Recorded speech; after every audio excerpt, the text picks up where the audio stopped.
Yo, guys, it is Old Man G here, back again. I'm not in the studio, unfortunately, so because the studio is quite cold right now. It's almost like winter is officially here as we basically just go into the new year. And I just thought, just as before news, I know some people are already in the new year, and like I said, Happy New Year. To those who are in 2021, I hope currently it's better than 2020 because 2020 has not been great. But I just thought I would do yeah, I don't think I've done this before. Is officially here as Sorry, we I get that I will do a recap, a season review, just to see some of the key moments from 2020. To be honest, and remember, if you're new to the channel, remember to like, share, and subscribe to Red Dev Studio. If you're already a member and have supported this channel this way, please drop a like, a comment, get involved. It's greatly appreciated. Thank you guys so much. So hopefully this will be quite interactive as well. But I just wanted to highlight, and Zaki says Ollie out, Ollie out. Okay, going around to hey mates. Well, we'll get into that. Maybe we might get into a bit of Ollie out, but I just wanted to, I guess, go through for what I think were the key moments of 2020. So I'm looking at the calendar year 2020, not the 2019-2020 season, but specifically focusing on I guess the key moments, in my opinion, for Manchester United in 2020, and the things that I think shifted shifted Manchester United season, had an impact on Manchester United season so far. So I think the first big thing, that the first big topic that I'm going to talk about, the first big topic I'm talking about is this guy, is Bruno Fernandez. Bruno Fernandez was obviously signed in January. He was signed. Let me just get the image up. Nope, that's the Glazers. So we're gonna come to in a minute. I'll get that in a second. Which image is it? Not that one. This one. Okay, 2 seconds, guys. Bruno Fernandez basically was a revelation of a signing. He was an absolute revelation of a signing. There we go. This is my man. This is my man, Bruno Fernandes, man. An absolute revelation of a signing. And since Bruno Fernandes has arrived at Manchester United, we've only lost the equivalent of, we've only lost 3 Premier League games. We've only lost 3 Premier League games in this calendar year. 3. We're on top right now. If you just took the table for 2020 alone, Manchester United Football Club would be at the top. And it's weird because a lot of people say, oh, United consistent, etc. United are inconsistent. We do this and that. Yes, they're absolutely right. Manchester United are, at times, have shown inconsistency. But you can't deny that the signing of this player, the signing of Bruno Fernandes, has really impacted this squad.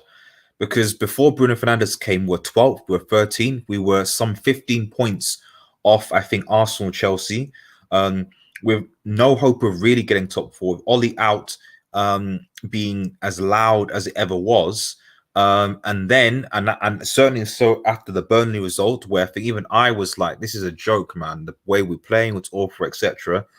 And then, in part because Pogba and McTominay actually got injured, we had to go into January for a midfielder.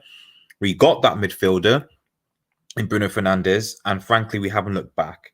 Maybe that was a bit of luck, I don't know, but at the end of the day, like, it was worth it because since he signed, he's just been a revelation. He's been an absolute revelation. I don't think it's all Bruno. I do think that the likes of Fred and Shaw, etc., have really stepped up and are really sort of doing things for the club.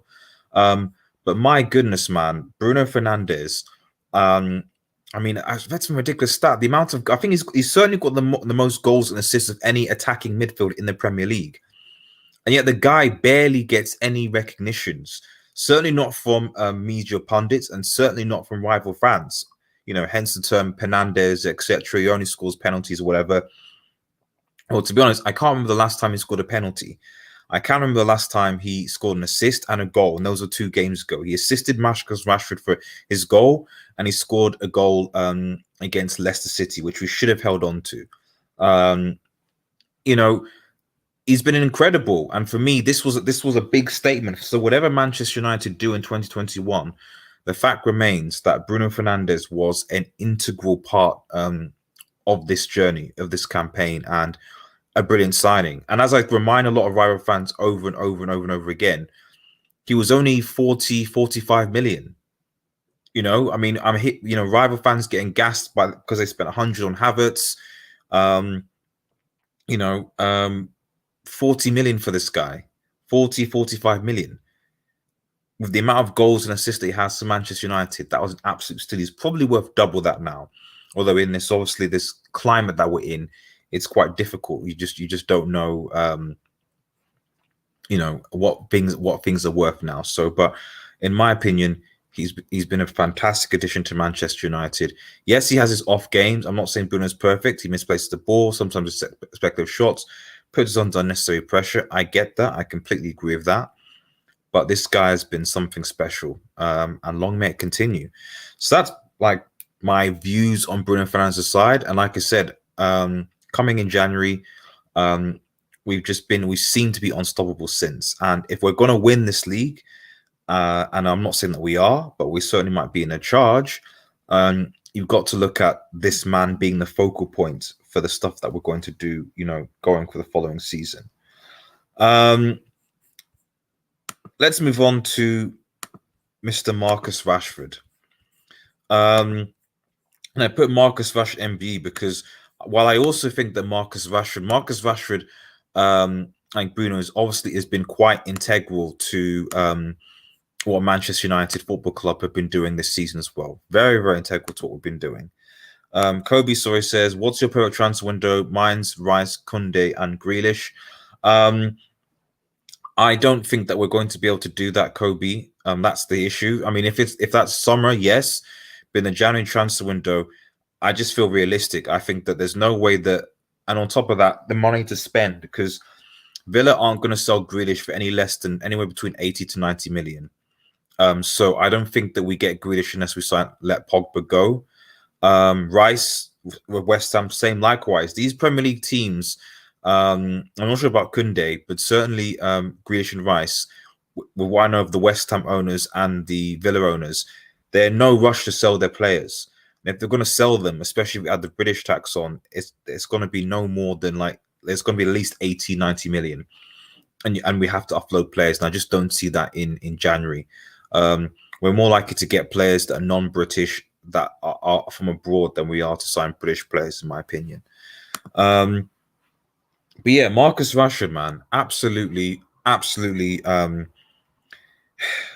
He can be frustrating on the field sometimes. I'm not going to lie, his decision making. But let's be real, the amount of times he's come clutch for us in the league, in the Champions League. I think he scored 7 Champions League goals, despite the fact that we're knocked out, which is still way more than, significantly more than Mbappe. It is what it is. I'm not saying that it's the same, but it's just stating facts. You know, hat-trick, I think, against Leipzig, then 2 goals against Istanbul, then a goal against PSG, and then I think he scored another goal against Leipzig or PSG, I think. So 7. But this guy continues to grow from strength to strength, and I think he's just turned 23. But I think the big, obviously, thing that you always have to big up Marcus Rashford for this year is obviously what he did during the pandemic with what was going on with kids in Britain. For those who don't know, kids in Britain, certain kids are applicable to getting school meals, free school meals. Marcus Rashford basically campaigned to have this extended and to broaden it as well, just because of how difficult a lot of people were finding the times. And we mustn't forget the amount of people that have been furloughed or lost their jobs because of it. And Marcus Rashford stepped in, hence the MBE by his name, you know. So he forced the government to ask some interesting questions. And in certain areas, they relented. You know, you've got to big up Marcus Rashford for that. But just even as a player for Manchester United, I genuinely feel that he's grown. And you've got to credit some of that to Ollie. He has grown in his place in Manchester United. Yes, he can be a bit arrogant and selfish at times. And like I said, his decision-making can be off. But I think he's grown into what he, into his position at Manchester United. And I feel like for the future, I still think we need a right winger, because I generally believe that when Rashford and Martial are competing for the left wing, I think you can get the best out of them. So I would still, push for a right winger, or even play Marcus Rashford on the right and see how he does, because he looked quite good on the right-hand side. He's a very valuable asset to Manchester, and it was even evident when I think they came on against Leipzig and also against, I think it might have been Everton, I think, one of those games where they came on and both him and Bruno made a difference. So Marcus Rashford will continue to be, at least to me, quite an important player, despite what rival fans say. And it's telling, because, shout out to Adam Talk Sports. It's telling because a lot of people don't, despite the fact that Rashford has just turned 23, he's not really talked about as a prospect anymore or reaching his potential. It seems to be that he's already arrived, which a lot of people don't say for likes of Tammy Abraham, for example, or other players, even though they're the similar age. So that's very, very, very interesting. And shout out to Marcus Rashford this year. Moving on. This was the sort of the predominant. This was where the hype was. This was where there was a lot of a lot of pain. I think there was a lot of pain with this. I think that people, we wanted Sancho. And I think that having not signed Erling Haaland, him going to Dortmund, and then Jadon Sancho staying at Dortmund was a big kick in the balls for a lot of Manchester United fans who thought that Ollie's connection to Erling Haaland would land us him, but also thought that maybe, just maybe, the Glazers would actually open up their pockets and actually go for Sancho. They did not. However, we're sort of finding out this season. Yep, I'll check your video out, Adam. We're finding out this season that maybe that was worth it. He's not playing well. That could be because he's upset that he didn't get his move.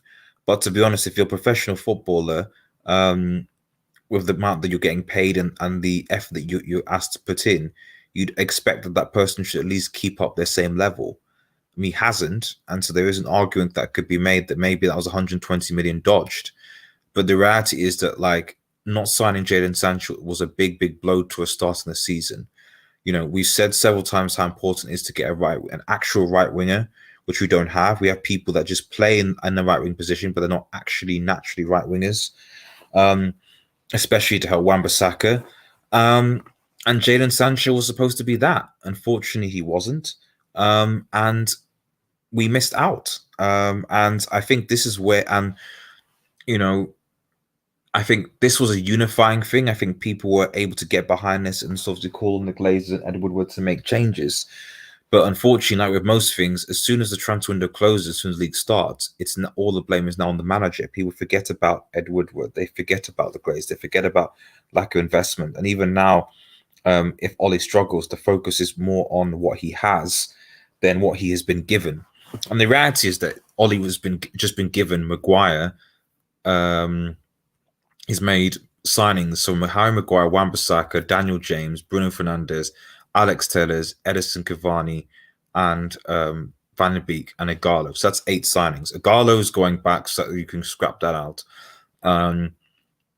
As far as the other 7 goes, they're sort of all those signings generally have worked, bar the fact that Wan-Bissaka and Maguire seem to be drifting off form quite a bit, but they have worked. And Van de Beek has been playing, but everything else has worked. So it's one of those what could have been situations. What would have happened if Jadon Sancho had just gone to Manchester United? Would he have kept up his form, or would he have been acting like he's coming in the Bundesliga, which is just kind of very not really impactful? You can only wait and see what happens. So that's Jadon Sancho. Let's move on.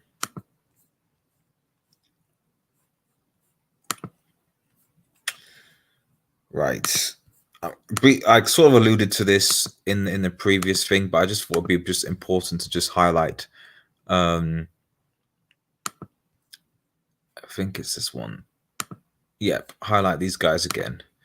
Ed Woodward and the Glazers. I don't know the amount of times I've asked for these guys to hire a sporting director, someone who's not an accountant who just looks at the money.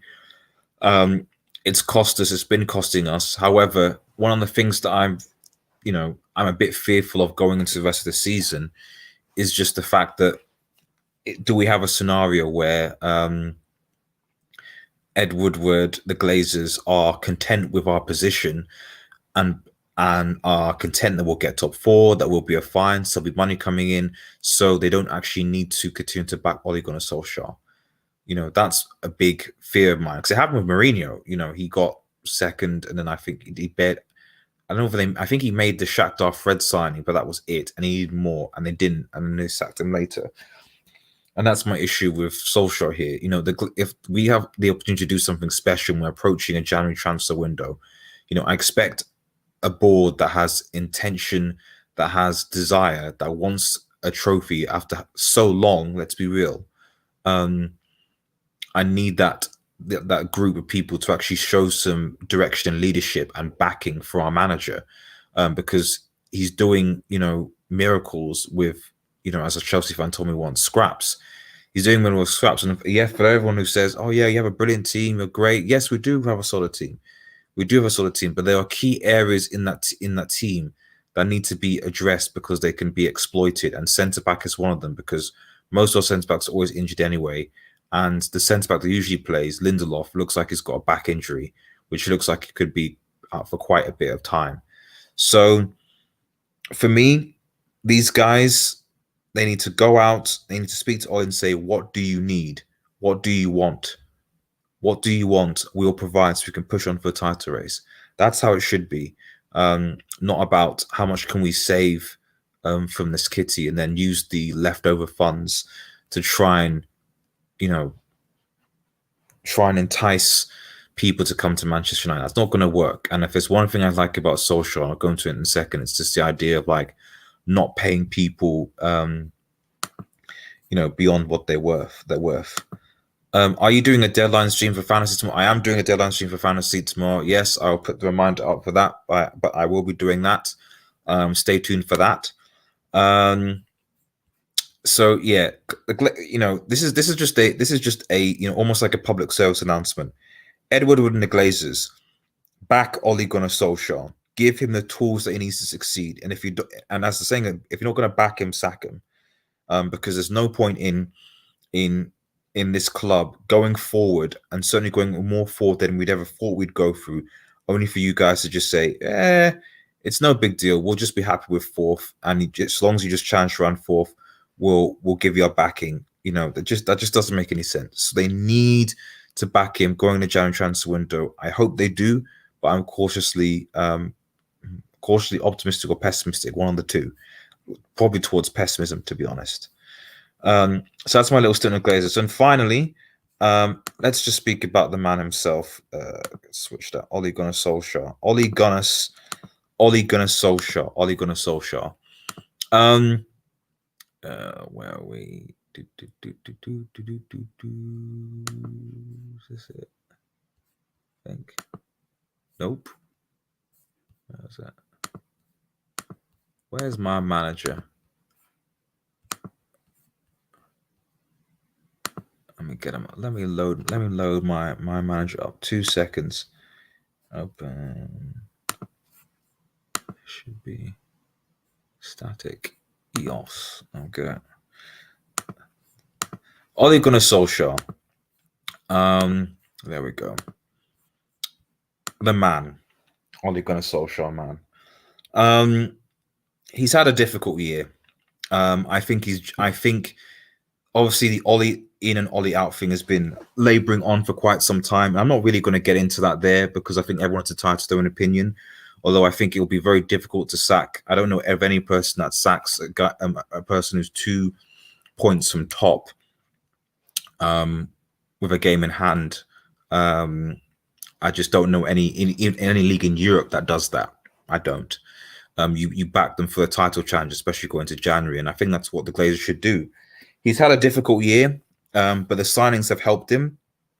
I genuinely think that he's actually grown. He does show areas of stubbornness, but I genuinely think that he has actually grown more so as a Manchester United manager as the years gone on. Um, you know, at times it feels like he hasn't learned, but I do think that, you can clearly see that the players are playing for this manager.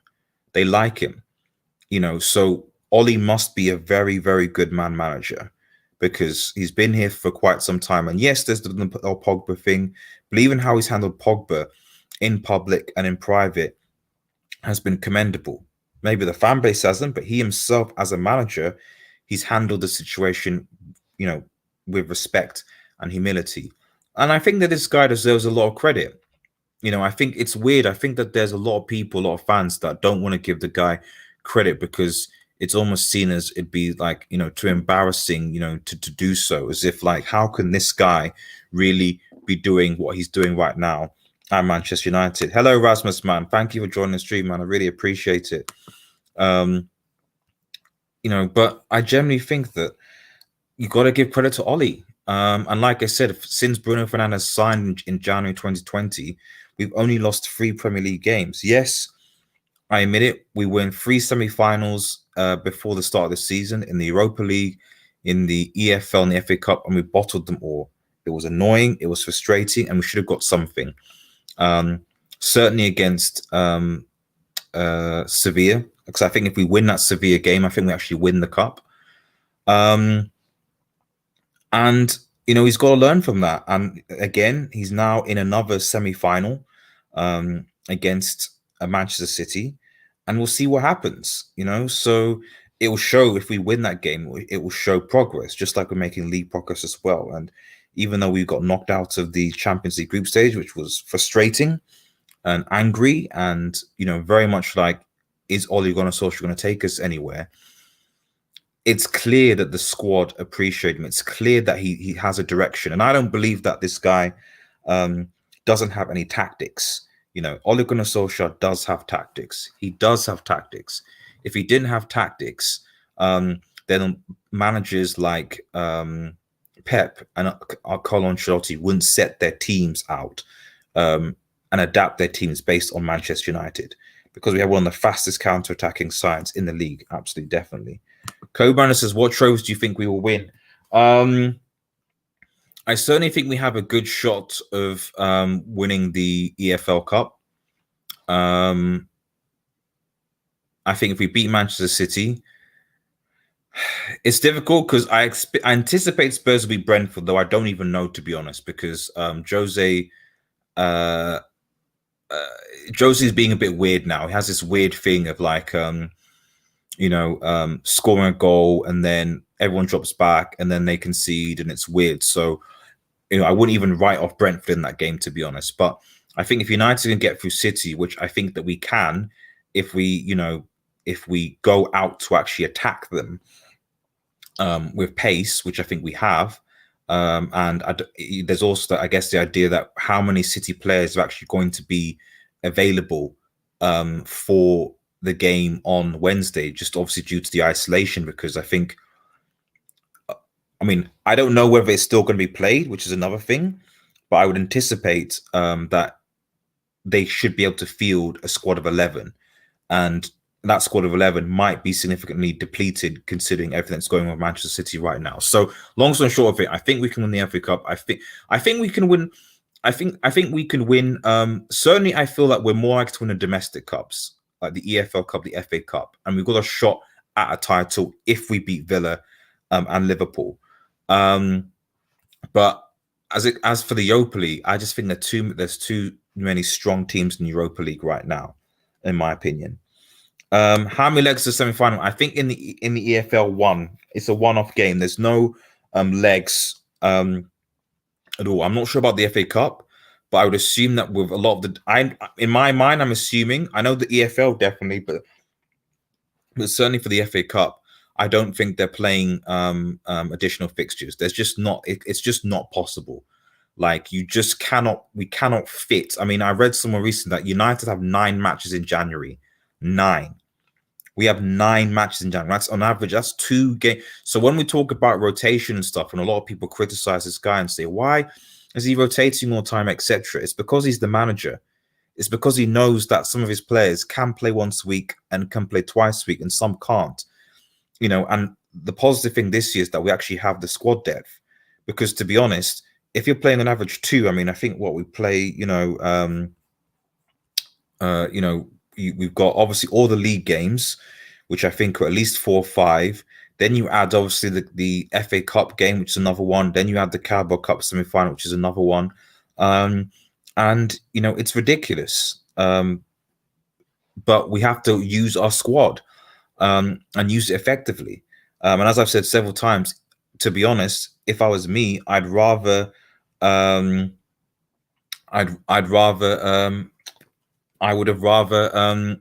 just drop out of all the domestic cup competition. I'd rather do a Liverpool, because this is what Liverpool do when they want to focus on the cup, like they did last season. People forget Liverpool got knocked out of the round of 16 last season in the Champions League.